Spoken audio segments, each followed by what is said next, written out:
So how long are we looking at this? What are you talking about? Like the chill, the cool. Oh, the chill. That's all week. Is it all week? That's all week, brother. We're talking about nighttime lows in the teens. My God. Vulgar. My dogs looked at me this morning, so I took my dogs out. I got tiny dogs. Yeah. They're not real dogs. That's what I tell you. Real dogs. They're glorified hamsters. Yeah, basically, right? My dog's got one. My wife's got one of those designer dogs that it's just like it's a foo-foo dog.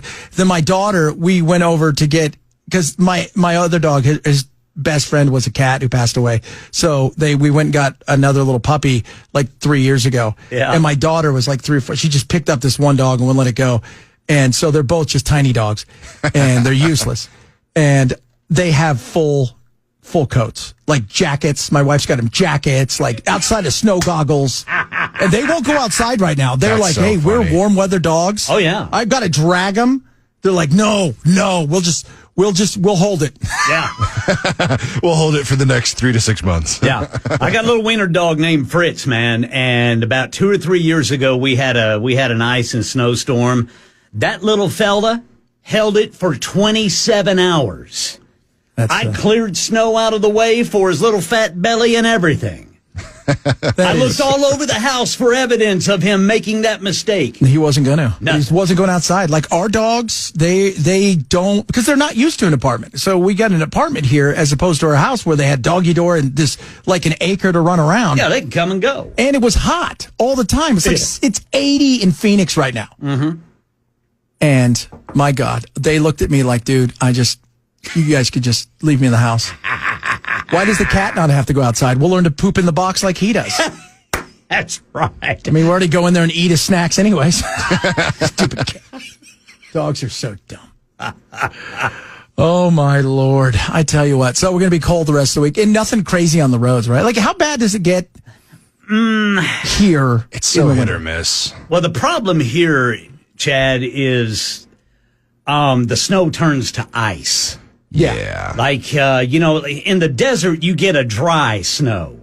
Yeah, if we get it at all. And that's what we had in Boise, Idaho, was we had a dry snow. It wasn't any problem at all. But here the problem is it turns to ice.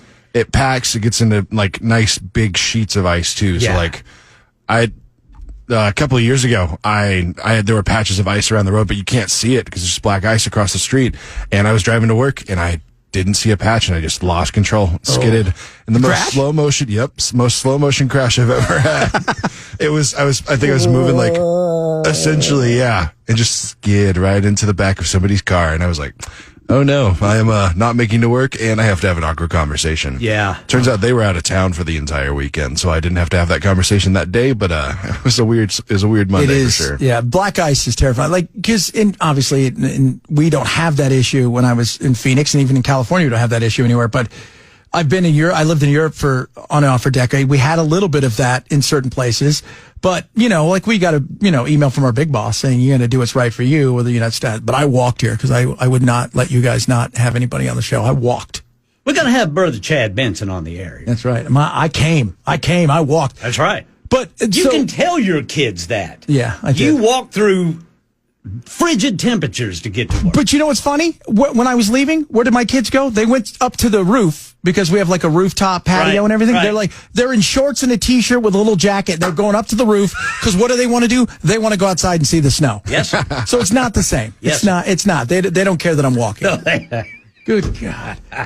Donald Trump will be president of the United States. I don't know if you guys are aware of that. Today, he was approved.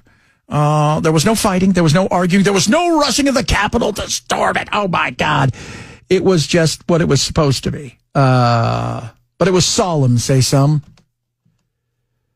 Right, you got that thing? Here we go. I got to hit this button. I don't know what's going on. I'm horrible at this kind of stuff right here. The scene here at the Capitol is solemn in a couple of different ways.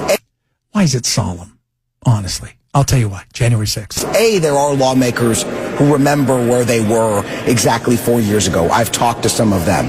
B, there's just nobody else up here at the Capitol. A, because there's a super very hard security perimeter around the building. And also because there's a massive snowstorm that's blanketed Washington, D.C. Yeah. So when I do my other show, I do my show from the house. I got a studio at home, but the headquarters is in D.C. And I was talking to my technical producer, and I'm like, how's it going? He goes, I'm working out of the house today, dude. We can't get anywhere. It's so bad. So we're lucky we don't have that.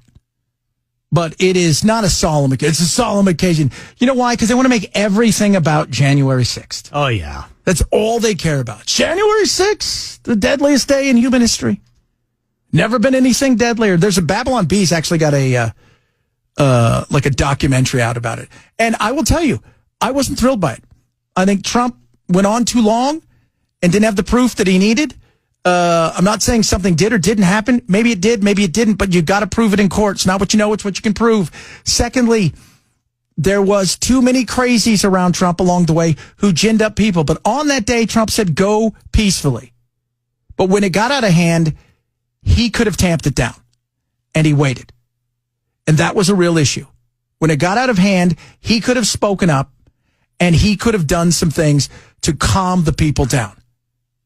But this whole thought process, oh my God, it's the worst day in human history. We never almost lost democracy. Not going to happen that way. But here's something about democracy. It ain't free.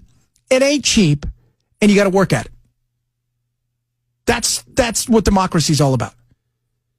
It's just like if you say, oh, this year I want to drop 40 pounds, and you don't drop the 40 pounds and get there and go, now I can do whatever I want because I'm already. No, you got to continue to work at it to stay that way. It's the same thing with democracy.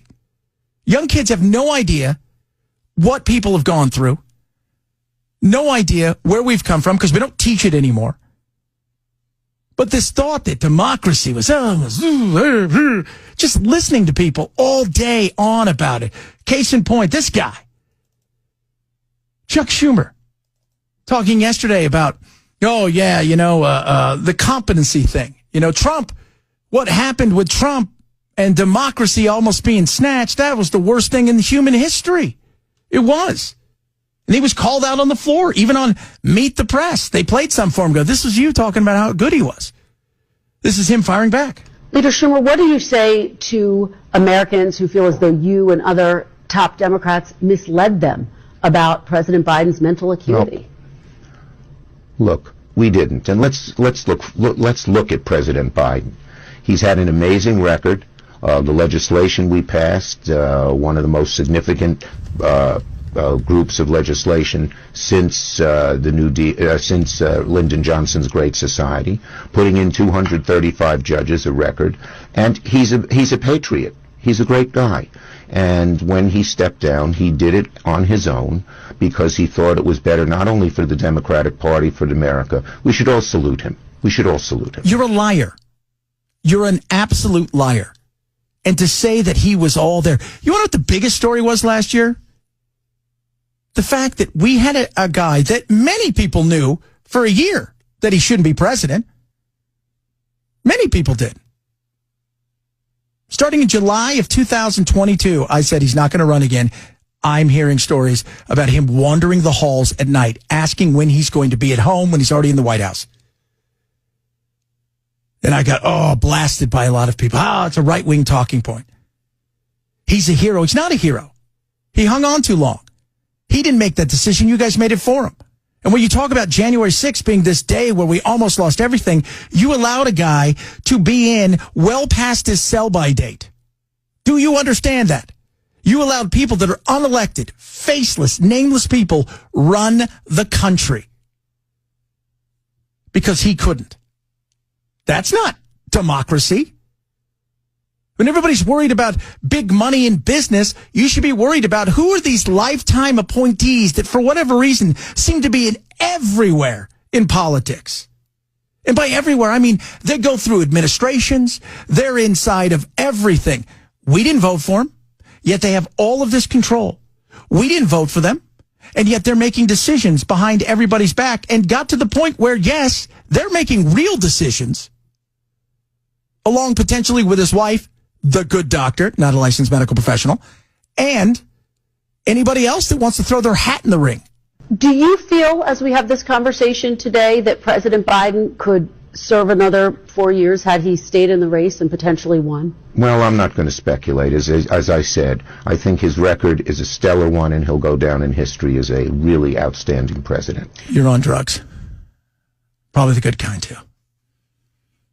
But I don't, when you talk about January 6th and this big what if scenario that a bunch of people were going to overthrow the government and they were in charge of their own actions.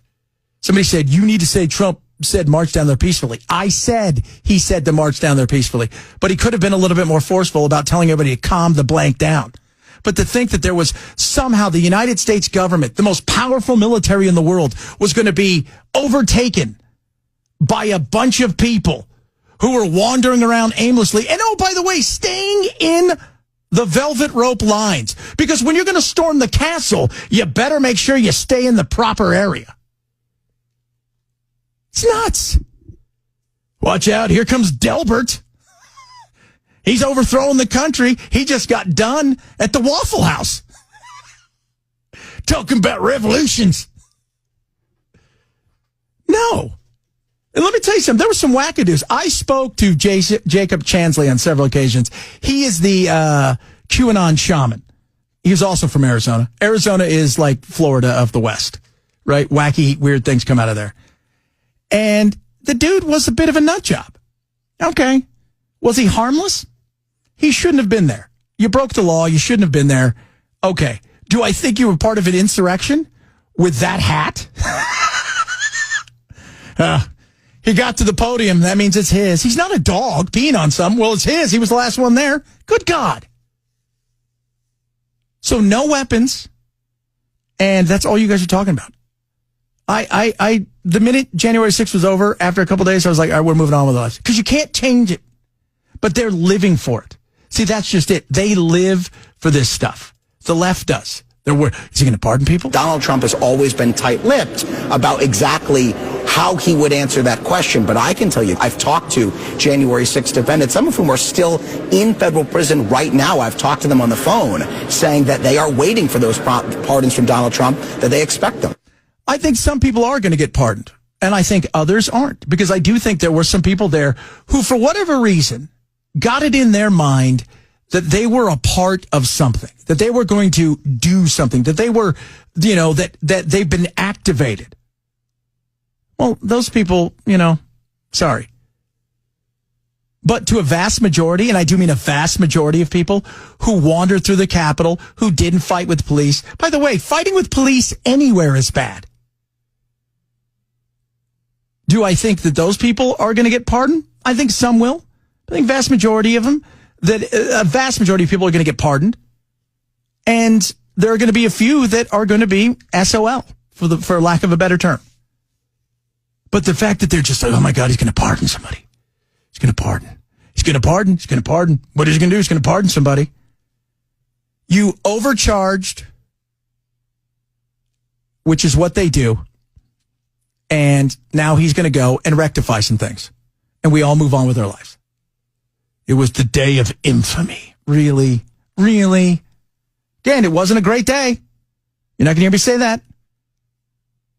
Wasn't. Could have done a lot more. And a bunch of people that did this, you guys were idiots. That being said, nobody was charged with insurrection, sedition. Nobody was charged. No, none of that. So settle it down.